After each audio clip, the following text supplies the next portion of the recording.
So now let us look at this system of equations. Okay. Now in this case, so let's begin by solving it. We're going to use Gauss elimination again. Okay. And in this case, yet again, I'm going to try to eliminate the y. You don't have to. In all three of these cases, you could have tried eliminating the x. Okay. But in my own personal case, I'm trying to eliminate the y here again because for whatever reason, the coefficients of the y ended up necessitating smaller numbers, and I always love to use smaller numbers when I can to make my calculations as easy as possible, but it's not a requirement. Okay. And so here, but if you look at this top one, if I were to multiply this one by 5 and this one by 7, I would end up with opposites in the coefficient of the y. Okay. Let me show you that one right now real quick.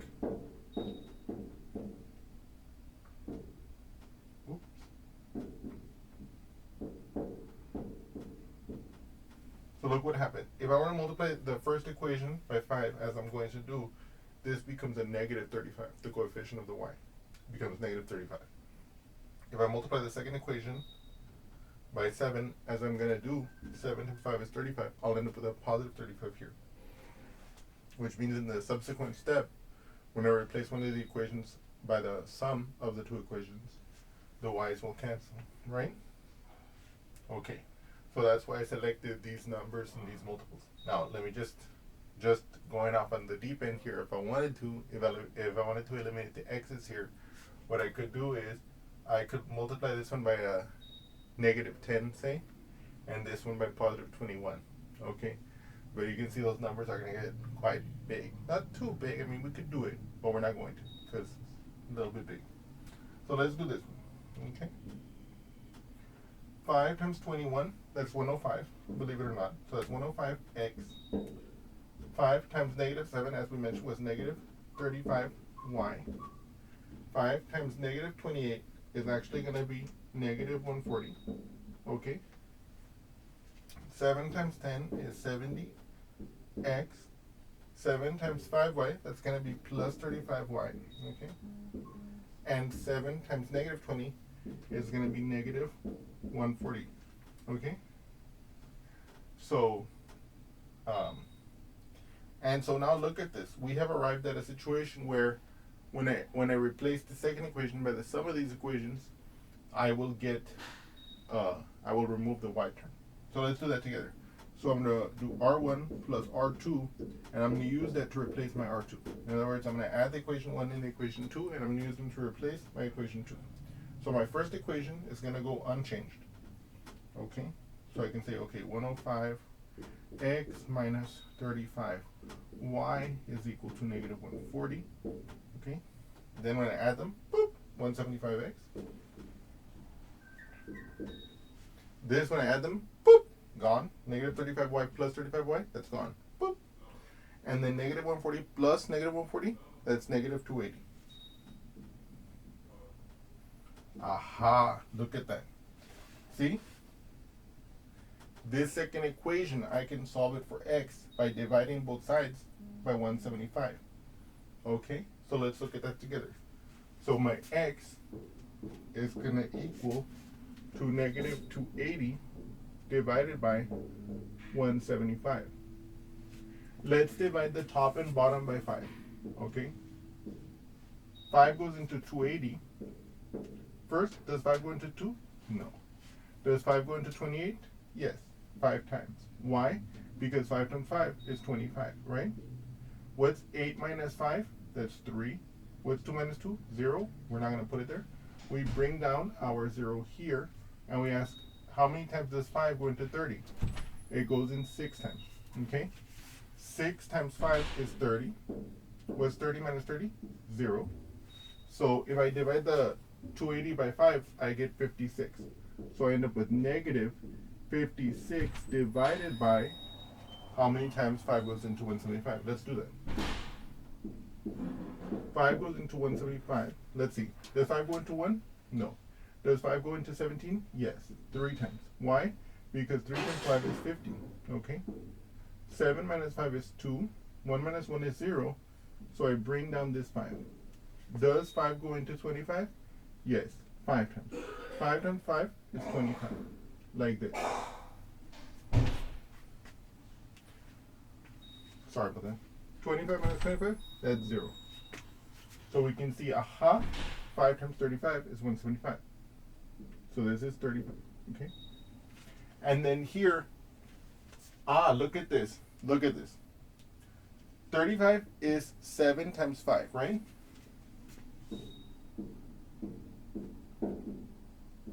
And then 56 is 7 times 8, right?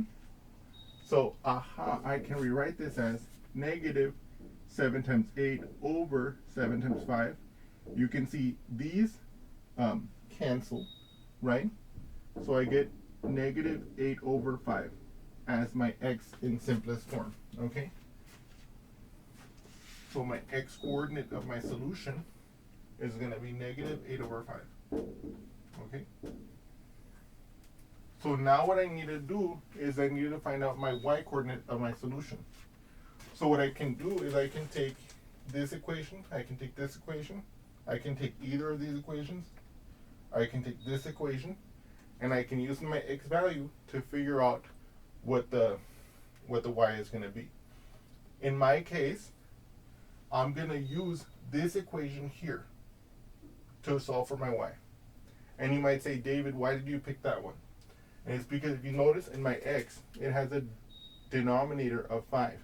So that means if I multiply it by 10, the arithmetic will be very easy, okay? But if I were to use any of these equations, okay, providing all the other arithmetic was right, I would get the correct solution in any case. So, but anyway, with that observation behind us, we can look at this one. So 10x plus 5y equals negative 20. Okay? And so now, let me make another simplification. If you look at this one here, I can even simplify it before I use it. I can divide the whole thing by 5. So I get, wait, do I want to do that? No, we're not going to do that. We're just going to plug it. So we're going to evaluate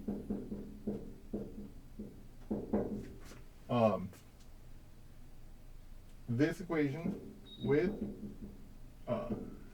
x equals to negative 8 over 5. Okay?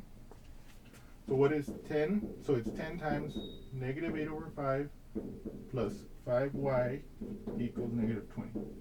Okay?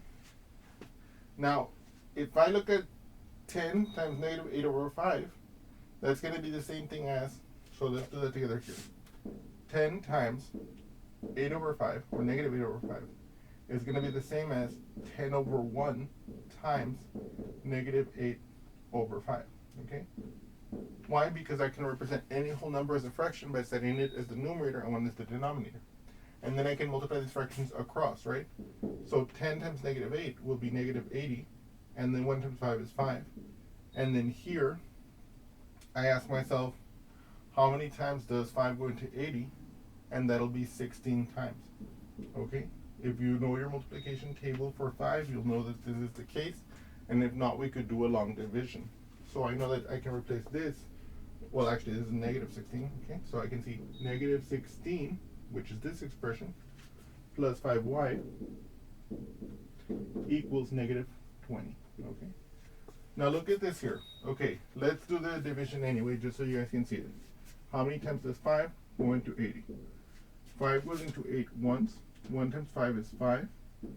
8 minus 5 is 3. I bring down my digit, the 0. 5 goes into 30. 6 times 5 is 30. And I can see I have no remainder as stipulated. Now look at this. By substituting for the x and simplifying, we now have an equation that only has the y involved. So I'm going to add 16 to the left, and I'm going to add 16 to the right in order to remove that numeric component from the left. So I'm left with 5y on the left and negative 4 on the right. Dividing both sides by 5, I can see that my y is equal to negative 4/5. Okay?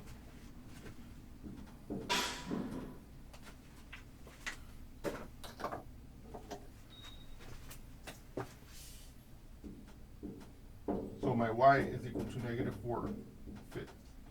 Okay? So now we are going to again investigate why this could possibly be true. In this particular case, with this particular system, we got a unique solution. Remember, in the first example, we got no solution because we had a contradiction along the way in the Gauss elimination. In the second system, we did not get a contradiction. We got an equation 0 equals 0 as the result of when we were replacing one of the equations by the sum of the two equations, and we saw that unlike in the first case, when you had that situation happen 0 equals 0, it didn't have to be 0 equals 0. You could have cases where it'll be 1 equals 1 or something like that, but it's a true statement. Then you no longer have the no solution. In that case, you have the infinitely many solution, right? Now we have a unique solution. We were able to follow the Gauss elimination all the way to the end, and we got a unique solution for the system.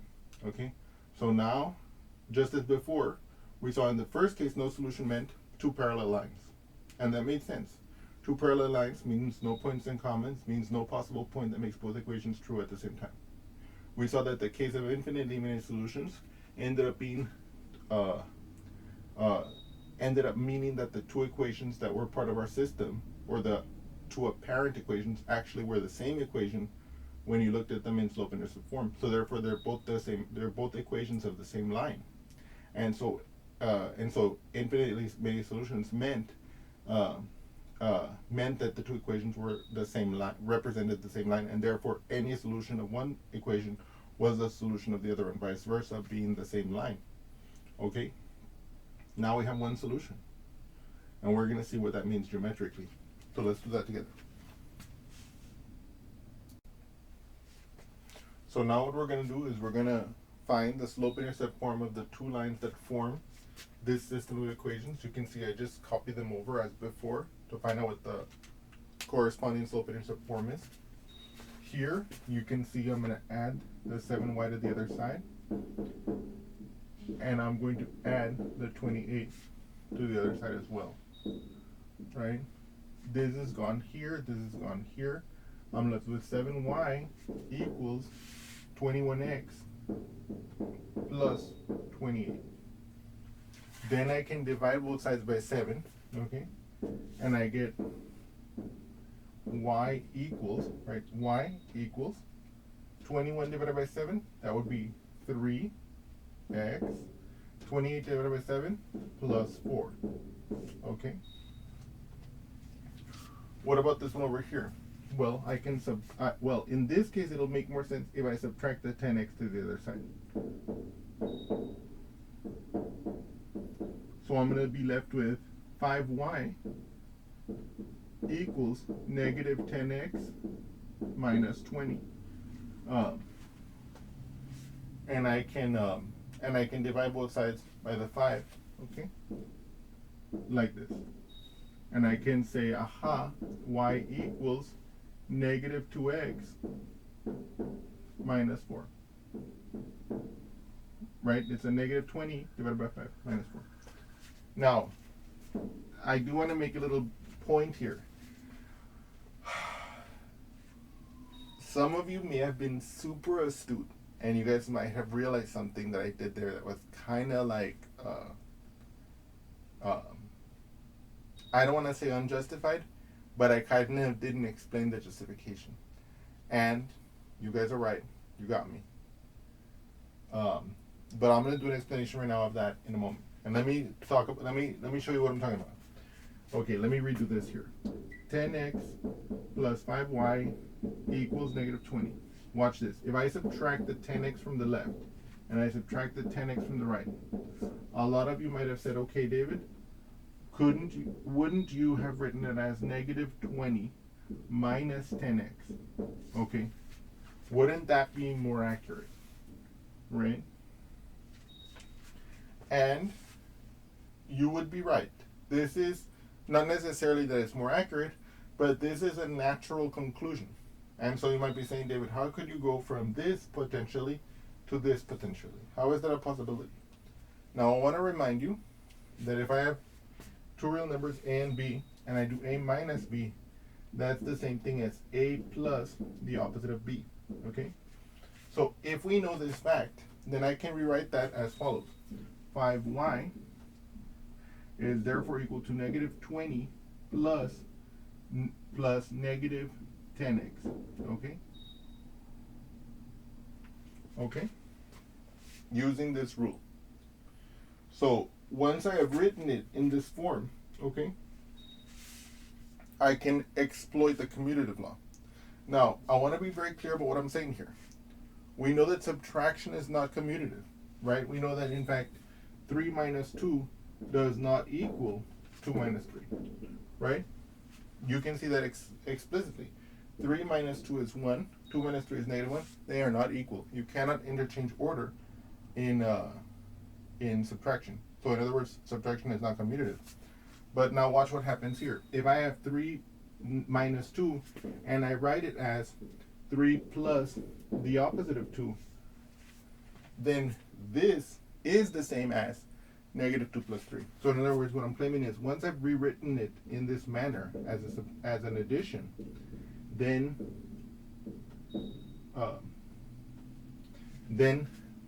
we can use the commutative property. 3 plus negative 2 is 1. Negative 2 plus 3 is 1. Okay? So that's a very subtle thing that I want you guys to be aware of. Subtraction is not commutative, but we can use this fact about subtraction to rewrite this expression 3 minus 2 as an addition, and then in this form I can exploit commutativity. And so that's what and so here I've used the subtraction definition to rewrite this like this. And now I can use the commutative property of addition. So I can write 5y equals to negative 10x plus negative 20, like this. You see? Then here, look at this. This plus the opposite of 20 that I have here is just a subtraction, okay? So I can write this as 5y equals negative 10x minus 20, like this.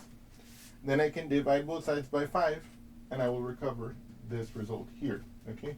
But so I just wanted to show you that, yes, you could justify the calculation the way I did it here, all cavalierly and stuff. And if any of you caught that, that's good. And if anyone of you didn't catch that, that's also maybe okay. But I hope at least all of you enjoyed this explanation and breakdown. Okay? Okay. Let's proceed with this to see what it says. Okay?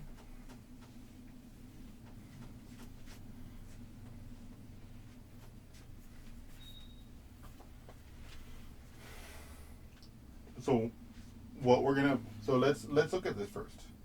Whenever we were drawing lines and we were drawing two lines, we see that there's really only three kind of possibilities. Okay, one possibility is we have two parallel lines, like let's say like this. Okay, we could have one line, right, where the two lines overlap each other, and we can also have, when we have two lines, we could also have two lines that meet somewhere, right? Right? This would be a point in common of those two lines. We saw that this kind of situation, if these two lines were represented by equations in a system of linear equations, we see that this situation leads to no solution. As you can see, there are no points in common, and so no points that will make both equations true simultaneously. We also saw this example already. If the two equations in a system of linear equations actually represent the same line, then we have infinitely many solutions, because any point on the line will make both equations true, both equations being representations of the same line. We have not seen this case before, but we are seeing it now. How do I know that? Look at the two equations. Look at the slope-intercept form of the two equations which constitute our system. They don't have the same slope, so automatically they are not parallel. Okay, and that means they're going to cross somewhere, and they're going to cross in only one place. And that unique place where they're going to cross will be the unique solution, because that one point will be the point that makes both equations true. Okay, in our case, in our system, we found that point to be at x equals negative 8/5, y equals negative 4/5. Okay, So, but so now you see the three possibilities. The two systems of the two equations in a system of of a linear equations could be parallel, no solution. They could be the same equation, in which case infinitely many solutions, or they could represent the same line. I should say that. I should say it that way. Or they could be not parallel, and hence have a unique solution. Now let's graph these two equations so that we can look at our solution for our particular case graphically. Okay.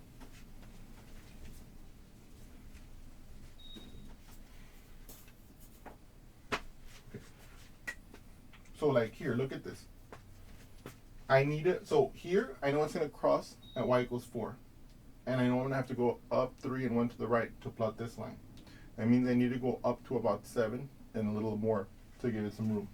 Here, I know it's going to cross at -4, but it's going to go down 2 and 1 to the right because it's a negative slope.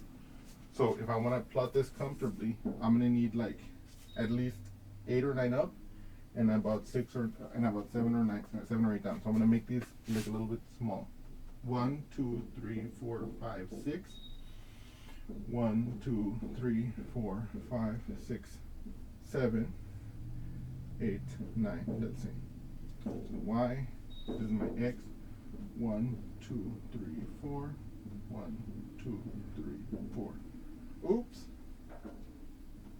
Fortunately for you guys, I was in front of the camera, so you didn't get to see that mistake that I drew there. Okay? So let's first plot this one together.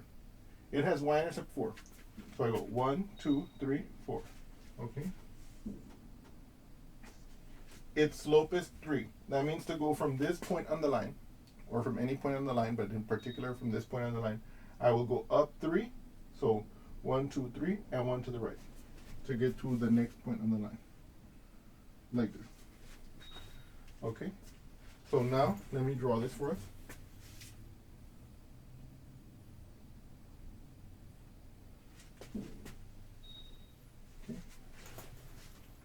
And then here, to plot this one, I'm going to go down 4. That's my y-intercept. So it's -4. 1, 2, 3, 4, like this.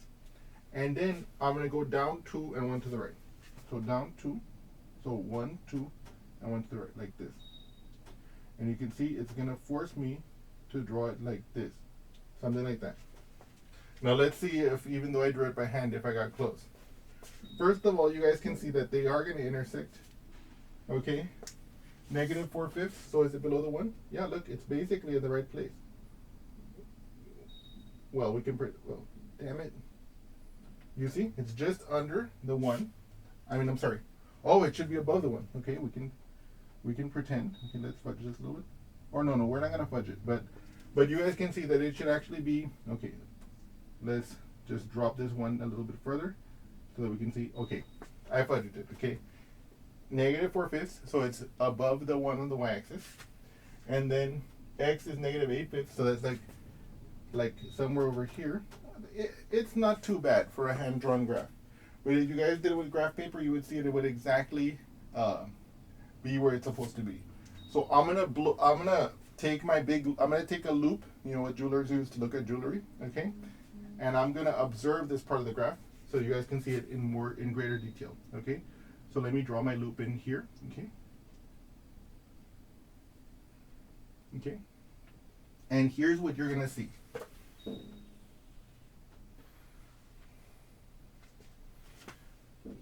So this is -5/5, aka -1.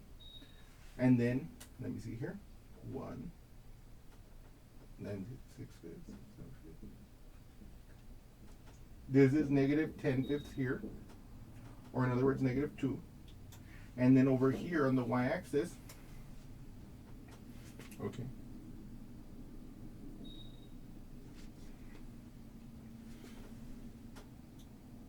-1/5, 2/5, 3/5, 4/5.